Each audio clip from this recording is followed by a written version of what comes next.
आज हम बात करेंगे एक ऐसे पर्सन के बारे में जिसका नाम है हारुतो, जो कि अपनी पूरी लाइफ से थक चुका होता है। उसमें जीने की हिम्मत और नहीं होती। वो काफ़ी ज़्यादा डिप्रेस्ड रहता है, सैड रहता है, ऐसी उसकी लाइफ चल रही होती है। लेकिन एक दिन वो जब फ़ोन चला रहा होता है, तो जब वो फ़ोन चलाता है तो जैसे वो खोलता है अपने फ़ोन को, तो उसके फ़ोन से एक वाइट कलर की लाइट से निकलती है और उसके बाद वो पर्सन यानी कि हारुतो स्वर्ग में पहुंच जाता है। तो वहाँ पे हारुतो का स्वागत करने के लिए आती हैं काफ़ी सारी एंजल्स। उसमें से एक एंजल उसको पूछती है कि क्या प्रॉब्लम है, क्या हुआ था, क्या नहीं, सब कुछ उसे पूछती है।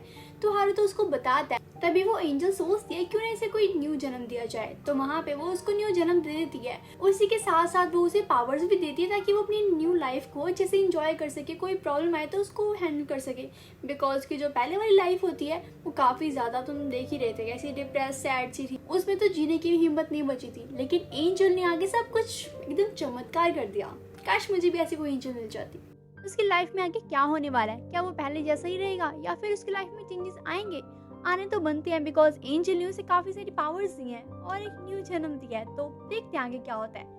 लेकिन आगे कंटिन्यू करने से पहले मेरी वीडियो को लाइक कर देना, मेरे चैनल को सब्सक्राइब कर देना एंड मुझे कमेंट में जरूर बताना कि आपको मेरी वीडियो कैसी लग रही है। तो यहाँ पे हारुतो ने एक न्यू लाइफ में जन्म ले लिया होता है एक बेबी के तौर पे। यहाँ पे सभी बहुत खुश होते हैं उसको एकदम स्वस्थ देख के। और तो और उसने तो एकदम रॉयल फैमिली में जन्म लिया होता है। उसके मॉम डैड तो राजा होते हैं, राजा। तभी यहाँ पे उसके फादर उसकी बॉडी पे एक रॉयल निशान देखते हैं। तो वो कहते हैं मेरा बेटा तो काफी पावरफुल है, इस निशान से ही पता लगता है हमारा खानदानी निशान, रॉयल निशान। यहाँ पे उसकी मॉम भी कहती है हाँ क्यों नहीं, बेटा किसका है फिर। तो यहाँ पे हारुतो की पावर को समझने के लिए कि उसके पास कितनी पावर्स है, तो उसको समझने के लिए यहाँ पे एक इन्फिनिटी ऑर्ब मंगवाया जाता है ताकि वो चेक कर सके। यहाँ पे हारुतो को जैसे उसके पास लाया जाता है ना, तो यहाँ पे पूरा का पूरा कमरा एकदम रोशनी से चहक उठता है। पूरे रूम में व्हाइट कलर की रोशनी हो जाती है। ये सब कुछ देख के वहाँ जितने भी लोग होते हैं, उसके मॉम डैड और भी काफी सारे लोग, वो काफी हैरान हो जाते हैं क्योंकि वो तो अभी बच्चा है और तब भी इतनी पावरफुल उसके पास पावर्स है।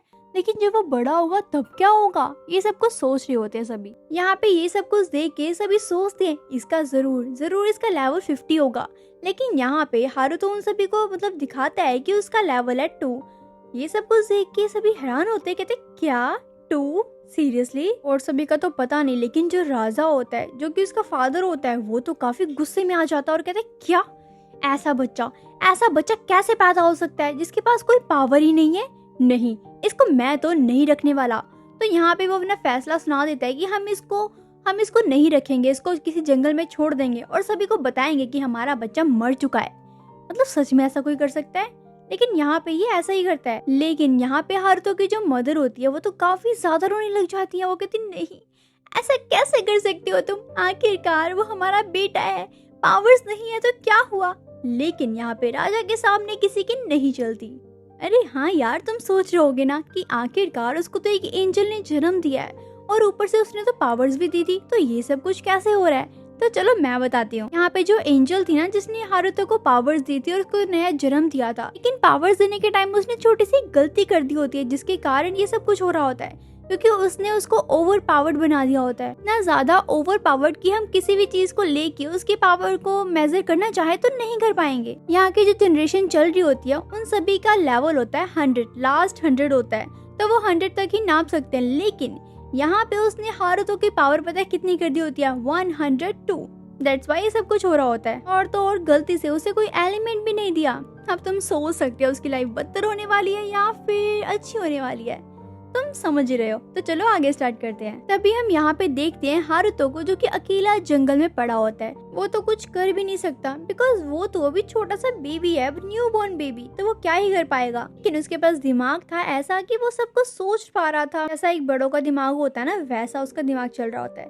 तो वो सोचते हैं मेरे पास एक पावर है जिससे मैं कुछ कर सकता हूँ। तो यहाँ पे वो काफी अजीब सी चीजें करता है अपनी मैजिक की वजह से, और अपनी मैजिक का यूज करके वो हवा में भी उड़ने लग जाता है। यहाँ पे वो थोड़ा सा खुश हो ही रहा होता है, लेकिन तभी उसकी आंखों के सामने एक बड़ा सा भयानक सा भेड़िया आ जाता है, जिसको देख के हारुतो की हालत खराब हो जाती है। ऐसा लग रहा था कि वो भेड़िया यहाँ पे उस बच्चे को खाने के लिए आया है।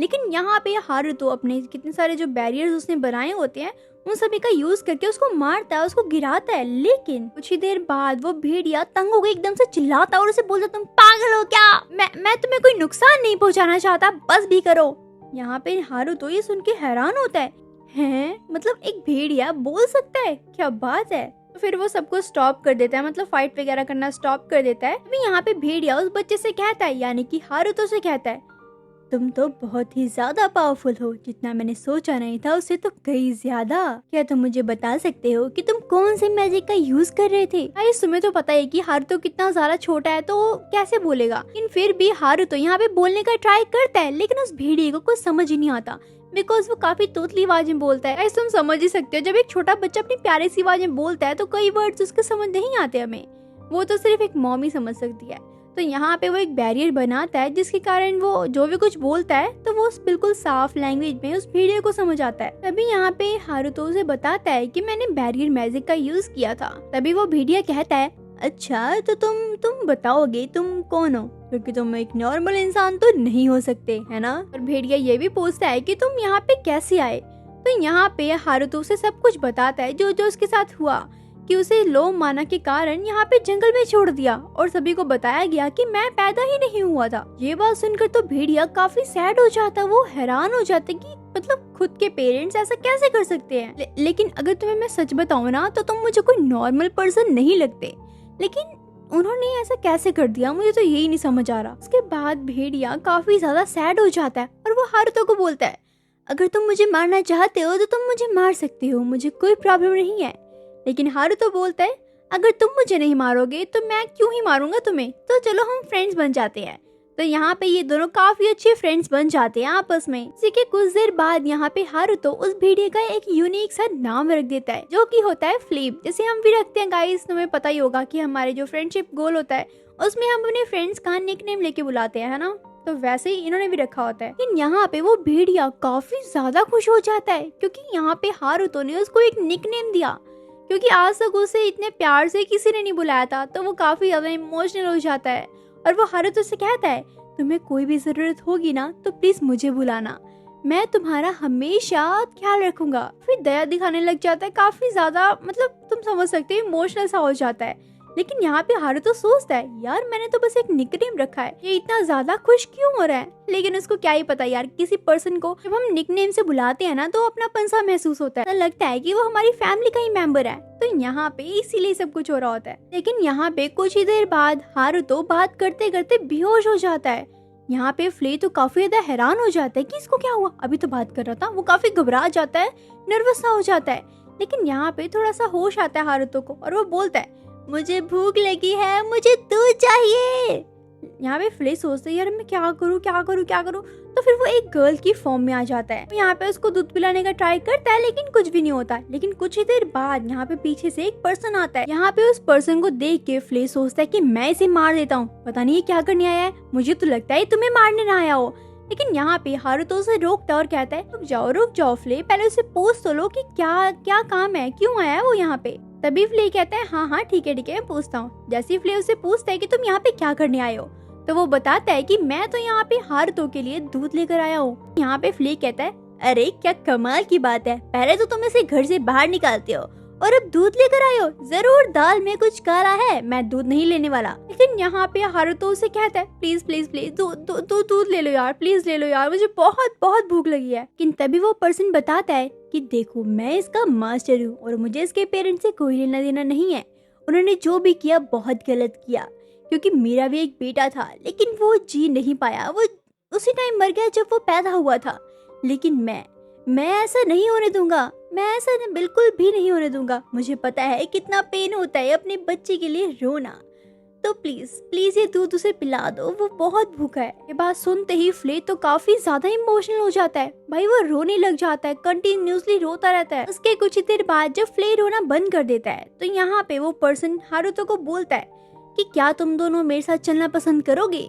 तो यहाँ पे दोनों मान जाते हैं। उसके बाद ये दोनों उस पर्सन के साथ ही उसके घर में रहने लग जाते हैं। उसी के 9 साल बाद हम देखते हैं हारुतो का सीन। यहाँ पे हारुतो तो काफी बड़ा हो चुका होता है, मैच्योर हो चुका होता है, लेकिन यहाँ पे उसकी एक बहुत बड़ी प्रॉब्लम हो जाती है। उसकी नहीं, मतलब उसके साथ किसी की प्रॉब्लम हो जाती है, यानी कि उसकी बहन जिसका नाम होता है चार्लोट, वो उसको बिल्कुल भी पसंद नहीं करती, बचपन से ही पसंद नहीं करती थी वो उसको। तभी हम देखते हैं यहाँ पे फ्ले को। यहाँ पे फ्ले तो एक मेड के रूप में सारा काम करती होती है, सारा काम। लेकिन यहाँ पे हारुतो की सिस्टर यानी कि चार्लोट, जो कि उसको बिल्कुल पसंद नहीं करती, लेकिन वो यहाँ पे फ्ले को बहुत पसंद करती है, तो वो उसे कहती है कि प्लीज तुम मेरे साथ खेलने चलोगे ना।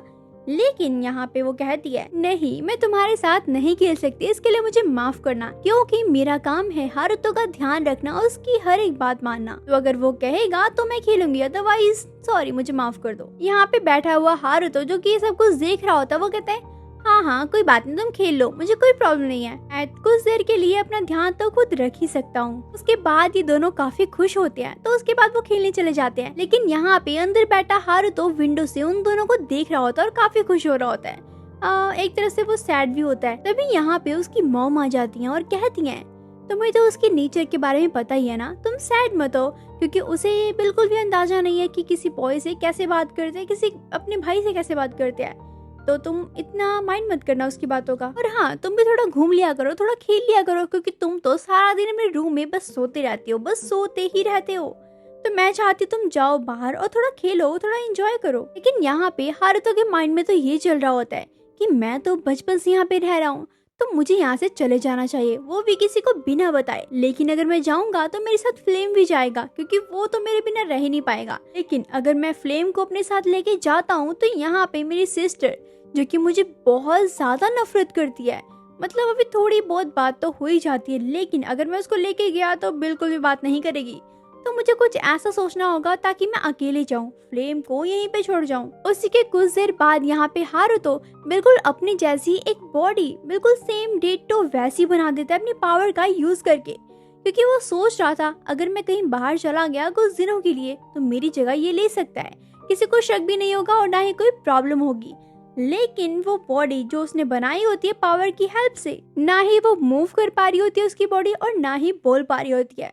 तो तुम समझ सकते हो ये इसका प्लान बिल्कुल फ्लॉप हो चुका है। अभी यहाँ पे उसके फादर आ जाते हैं और उसको बुलाते हैं। हारुतो तो फटाफट डर के घबरा के बाहर चला जाता है। जैसे ही वो अपने फादर के पास जाता है, उसके फादर उसे कहते हैं तो चलो आज कुछ नया सीखते हैं, तो चलो तलवारबाजी करते हैं, और वैसे भी तुम काफी ज्यादा कमजोर हो और तुम्हारा पावर लेवल तुम्हें पता ही है, तो चलो कुछ न्यू सीखते हैं और कुछ इंटरेस्टिंग करते हैं। लेकिन यहाँ पे हारुतो तो सोच रहा होता है कि यार मुझे तो कोई इंटरेस्ट ही नहीं है, मैं क्यों करूँ ये, मुझे नहीं मजा आता, ये सब कुछ मेरे लिए नहीं है, मैं बहुत ज्यादा बोर होता हूँ ये सब कुछ करके। लेकिन उसके फादर के बार बार कहने के बाद फाइनली वो कहता है ठीक है डैड, हम ट्राई कर लेते हैं। यहाँ पे वो दोनों जैसे फाइट करने लग जाते हैं। यहाँ पे तो काफी अनएक्सपेक्टेड चीज होती है, बिकॉज हारुतो ने, जिसने कभी तलवार पकड़ी नहीं होती, उसने तो अपने फादर की तलवार को एक बार में तोड़ दिया होता है, टोटे टोटे कर दिए होते हैं। हालांकि उसके फादर ये देख के तो काफी ज्यादा हैरान हो जाते हैं कि क्या, मतलब इतनी अच्छी पावर है तुम्हारे पास,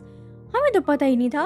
हालांकि यहाँ पे हारुतो भी थोड़ा हैरान हो जाते हैं कि ये कैसे हो गया, आज तक तो ऐसा कभी नहीं हुआ था। तो गाइस ये एपिसोड यहीं पे खत्म होता है। अगर आप इसका नेक्स्ट पार्ट देखना चाहते हो तो मुझे कमेंट में नेक्स्ट पार्ट कमेंट कर देना, तो मैं जल्दी से लेकर आऊंगी। और कितने मिनट का चाहिए ये भी बता देना मुझे। और जाने से पहले मेरे चैनल को सब्सक्राइब कर लेना, वीडियो को लाइक कर लेना एंड बेल आइकन को प्रेस कर लेना, बिकॉज न्यू वीडियोस आपको मिलती रहेंगी।